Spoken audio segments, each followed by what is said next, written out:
Сәлеметсіңдер ме? Кеңес орта мектебінің дене шынықтыру пәнінің мұғалімі Сыздықов Мейрам Қайырұлы. Сәлеметсіздер ме, балалар? Онлайн сабағыма қош келдіңіздер.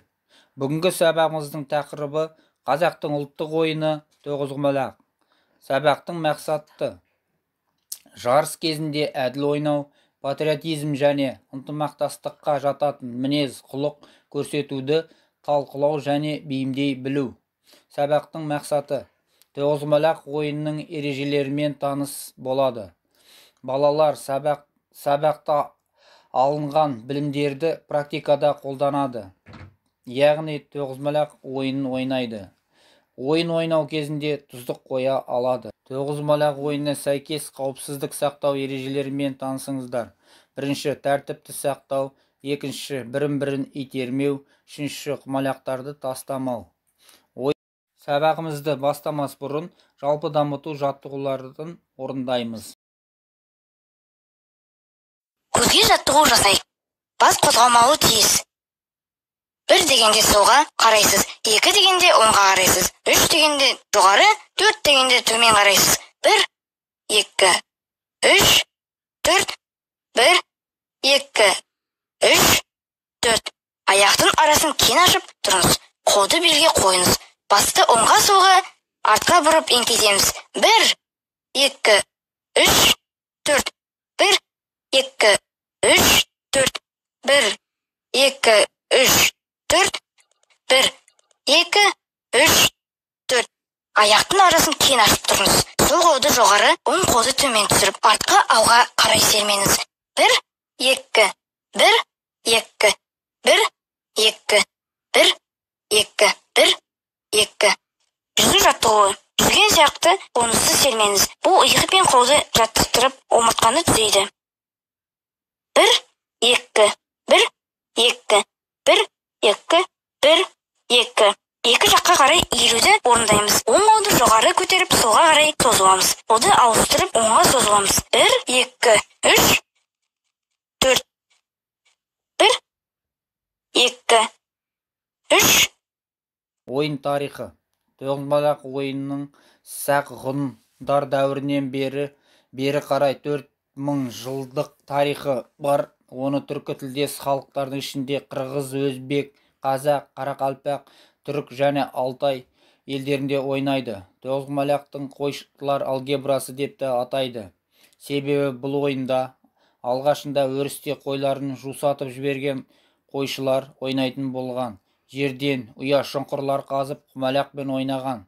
Бұл ойын қазір 18 отаудан және 2 қазаннан тұрады. Арнайы тақтада 162 таспен ойнайды. Енді балалар видеоны тамашалаңдар. Міне алдарыңызда тоғызқұмалақ тақтасы. Ол 18 отау, 2 қазан және 162 құмалақтан тұрады. Негізінен мынау тұздықтың белгілері. Мынау менің қарсыласымның отаулары, ал мынау менің отауларым. Ал қазан керісінше салуға ыңғайлы болу үшін, мынау менің қазаным, мынау қарсыласымның қазаны. Және әрбір отауда ойын басында 9-9-дан құмалақ тұрады. Ойынды бастаған кезде, ойынды бастаған адамды бастаушы деп атайды, қостаған адамды қостаушы деп атайды. Кез келген ұяшықтан ойынды бастай беруге болады. Жүріс солдан оңға қарай жасалады. Тоғызқұмалақта ұпай жинау ережесі келесіде, яғни жүріс жасаған кезде қарсыластың отауына түскен, соңғы тас түскен отауындағы ұпайлар саны жұп болса, онда ол менің қазаныма түседі деген сөз. Мысалы, мен қазір оны көрсететін болсам, міндетті түрде жүрген отаудан бір тасты қалдыру керек, және әрі қарай солдан оңға қарай жүріс жасайды. Бір-бірден салыстырамыз. Міне, бірінші қарсыластың бірінші отауына түсті. Яғни тастар саны жұп болып тұр. Бұл менің қазаныма түседі. Ал менің қарсыласым өз кезегінде өзінің отауларын жұп қылып кету мақсатымен және де менен мына бір ашық қалған бір түйір отаудағы ұпайларды алу үшін ол да екінші ұяшықтан жүре бастайды.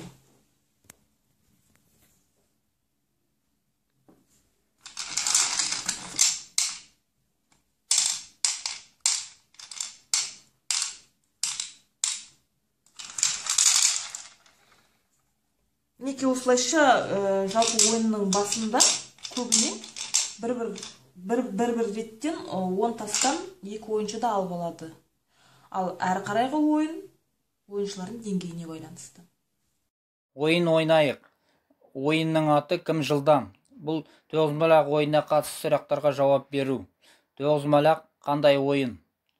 Ойынның аты не мағына береді? Неше құмалақ қажет? Қостаушы деген кім? Бастаушы деген кім? Қазан деген не? Ойынның қандай құралдарын білесіңдер? Сабақты бекіту сұрақтары. Тоғызқұмалақ ойынына жалпы қанша құмалақ қажет? Бірінші жүретін ойыншыны не деп атайды? Ойын тақтасында жалпы неше отау бар? Әр жақтың жеңіп алған құмалағын салатын орын. Қай отауға тұздық қойылмайды? Үйге тапсырма. Тоғызқұмалақ тақтасындағы отау аттарының мағынасын анықтау үшін іздену.